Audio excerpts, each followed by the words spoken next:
Hello, my name is Rick today, and I am a recovering alcoholic. I'm here to read the Daily Reflections book for July 10th, 2024. It's called Toward Peace and Serenity.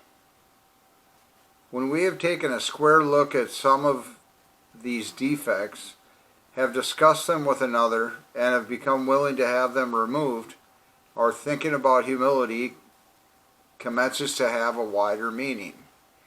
That's from the 12 Steps and 12 Traditions, page 74.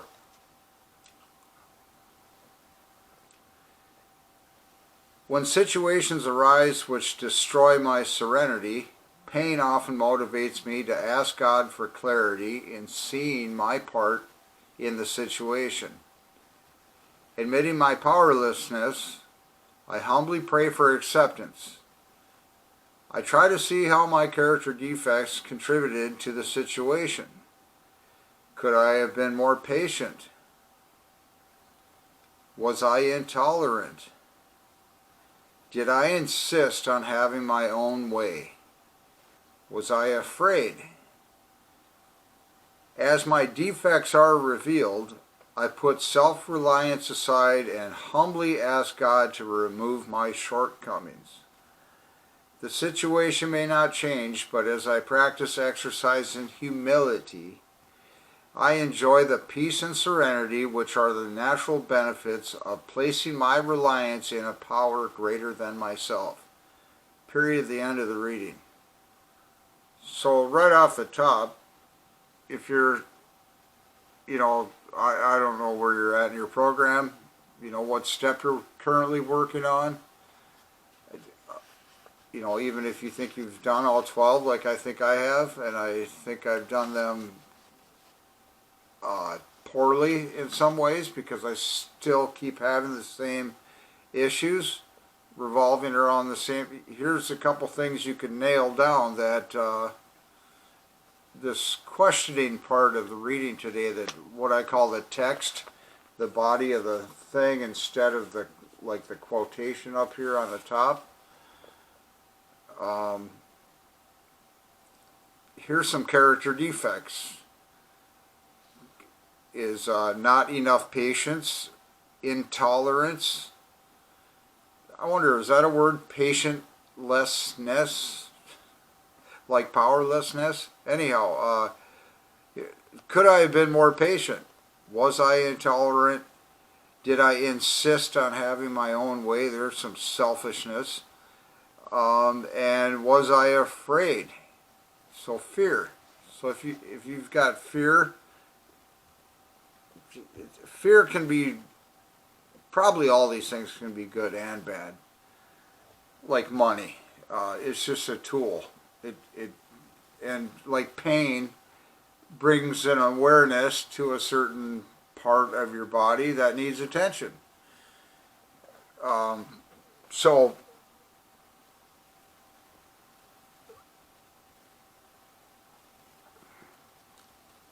as it says, admitting my powerlessness, meaning well, I don't know what that means right here for this instance, or this instant. I humbly pray for acceptance. This is the way things are. I try to see how my character defects contributed to the situation. See, this is all still talking about humility, that when situations arise which destroy my serenity, pain often motivates me to ask God for clarity. I think of this in a couple different ways. That pain often motivates me to ask God for humility, and clarity in seeing my part in the situation, admitting my powerlessness. I humbly pray for acceptance. This currently is the way it is. I try to see how my character defects contributed to the situation. Was it my selfishness that created this landslide of crap to come down on me because of my impatience to get on with something. That's pretty typical of me, that I get all, I don't know, squirrely and anxious about something, and I finally just jump in and start making things happen all on my own without like asking for the right direction, praying for patience, praying for tolerance, and these kind of things. Anyhow, I like what it says from the 12 by 12, the toward peace and serenity. When we have taken a square look at some of these defects like fear, selfishness, intolerance, and patientlessness,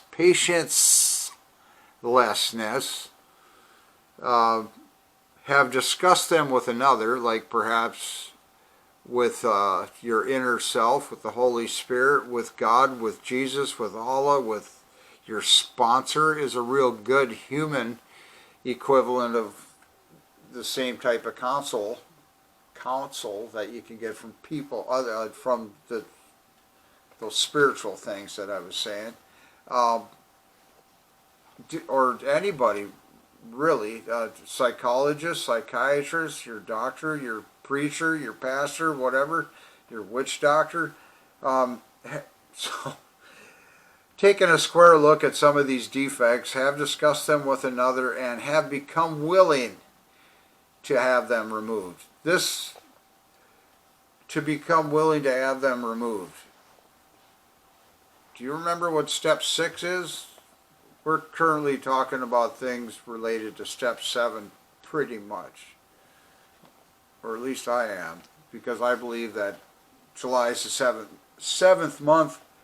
In this book, all the readings for the month of July, which is the 7th month, relate to the 7th step, and it can help us get a better grip all through the month of July about the 7th step. But do you remember what the 6th step is? And do you remember what I said in the July 6th, or the July 8th reading, yesterday's reading, that we should, maybe today I could do a better 7th step than I did yesterday, or 10 years ago, or 30 years ago, or 2 months ago, or whatever. Because maybe I've become, what was this, our thinking about humility commences to have a wider meaning. We're changing all the time. So anyways, I'm getting off the subject. What I said yesterday in the July 8th reading about something called keep backing up the steps, or go backwards. Not like in a bad way, but in review, ascertain yourself that you've completed that step sincerely, honestly, and fully, thoroughly, and to the best of your ability. When you think you've done a step, I don't even know where the block is that you check to go, okay, check step 1. It's like a knowing. You just know you've done it as well as you can. But like I just mentioned earlier today, I still run into a lot of the same difficulties, and it's because I haven't done step 3 mostly completely thoroughly. That's where it says, made a decision to turn our will and our lives over to the care of God as we understood Him. I'm not going to unpackage that whole God thing again right here, because I'm losing the point. The point was, I guess, was in review, take a look at your thoroughness of completing the steps up until step 7. Because when you get to step 7, we humbly ask to remove our shortcomings. Well, step 6, we're entirely ready. That to satisfy, I'll put it this way, to satisfy as much of the 6th step as you can, we're entirely ready to have God remove all these defects of character. you know, maybe today you're more readier because of what this was saying today. Our thinking about humility commences to have a wider meaning because we're different people every day, and maybe we feel differently about stuff. Maybe we've obtained some new information that clarifies step 3 or step 2 or 1 or 4 or 5 or whatever, and then when you get to 6, we're entirely ready.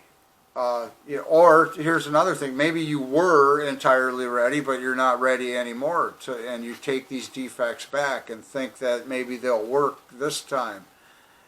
I had a sponsor tell me that that kind of thing is,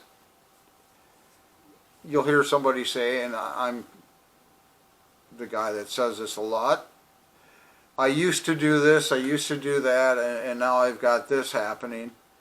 And the sponsor would say, well, that isn't what you used to do, that's what you're doing now. That's current behavior.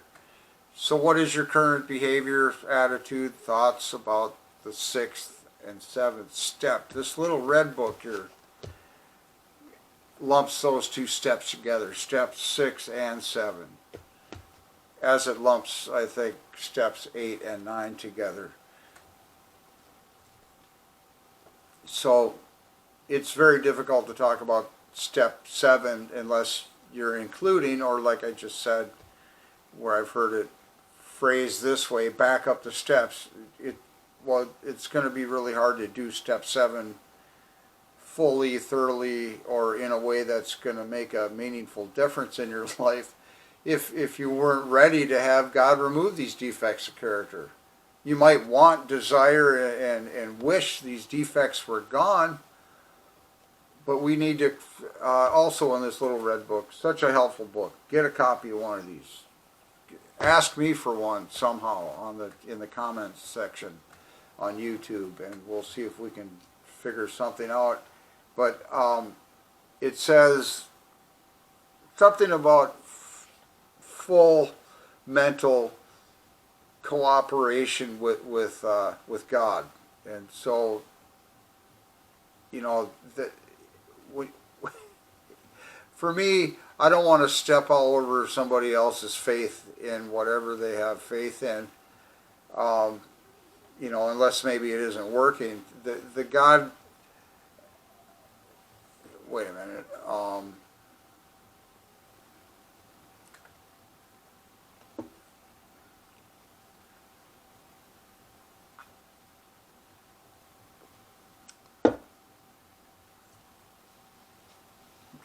you can't go wrong pretty well if you stay within the boundaries of this book here, the Alcoholics Anonymous book. A lot of effort went into not excluding anybody from the Alcoholics Anonymous program because of something like their religious discipline or faith, because that's important that you have such a thing in your life. But another thing that brought you to Alcoholics Anonymous is that you have a disease, as most people call it, of alcoholism. And it encompasses a lot of different things. Your spiritual way of thinking of things, which you could just, man, I don't want to get all tangled up into that mess either right now. I think we're 3 people, a spirit, a soul, and a body. And the spirit is this, let's just say that's this part over here, like the way that you pray, that's coming out of your spiritual self. And your soul is like another 3 different things. Your mind, your will, and your emotions, that's your soul. And that's, you could think of that as sort of like your consciousness. When you say things like me, I, self, myself, that's talking about like your soulish things, your mind, your will, and your emotions, your conscience, C-O-N-S-C-I-E-N-C-E, that one, not conscious like awake or aware. And then you have a body, the physical body that moves around your spirit and your soul. So, why did I put that in there? I forget now. I just keep digging more holes, or digging the same hole deeper a lot of times too. Keep kicking that dead horse. Maybe it'll get up this time. See, that's another issue that, where we have 15 minutes. I have a little blast of caffeine here.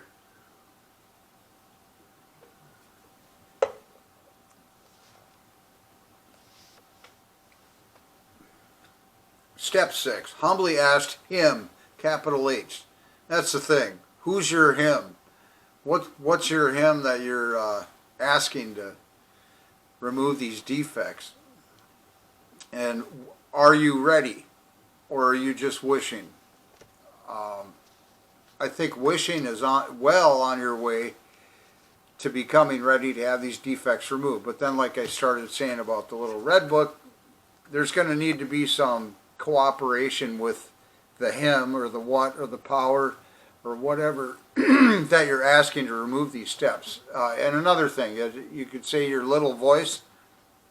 I think humans are just naturally instilled with some, maybe it just comes from logic and reason, that like that golden rule thing, that I don't want to treat people horribly because they'll treat me horribly, or just because I've been treated horribly doesn't give me the right or any reason to treat everybody else horribly. I'll treat others the way I want to be treated. Do unto others as, that whole thing, as you would have it done to you.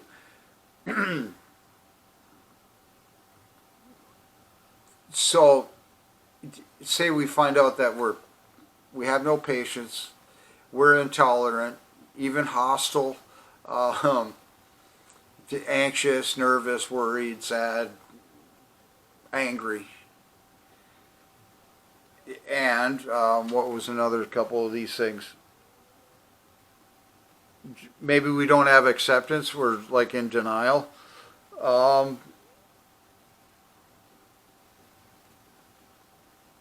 And selfish and fearful.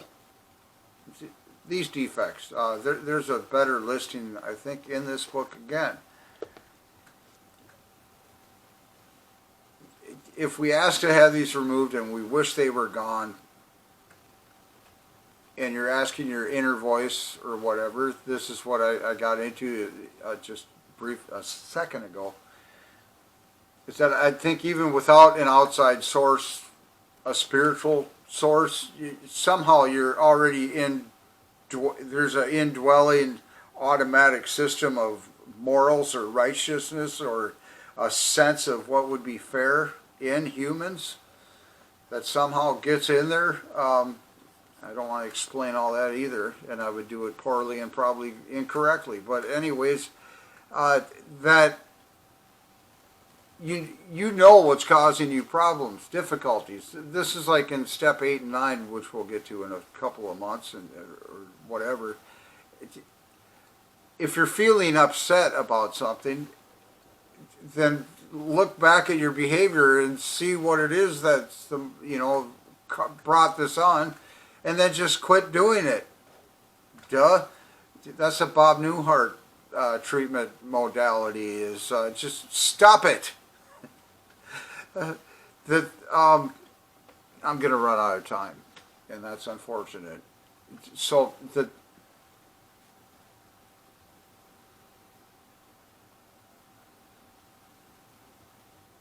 we're entirely ready. Just wishing isn't maybe going to get it done, but you're well on your way to having this defect removed, and then you'll get some sleep. That's the thing, that when you're being kept up at night, fitful, worrisome, anxious, something's wrong. That's like pain, emotional pain. It brings your awareness to some malady and correct it. Quit the Bob Newhart thing. Stop it. Stop being intolerant. Use patience. Become humble. You don't have to win every fight. It's probably, who wins in a fight? I brought this up the other day from Roadhouse. Nobody wins a fight. Okay, so thank you for coming by here today. Goodbye.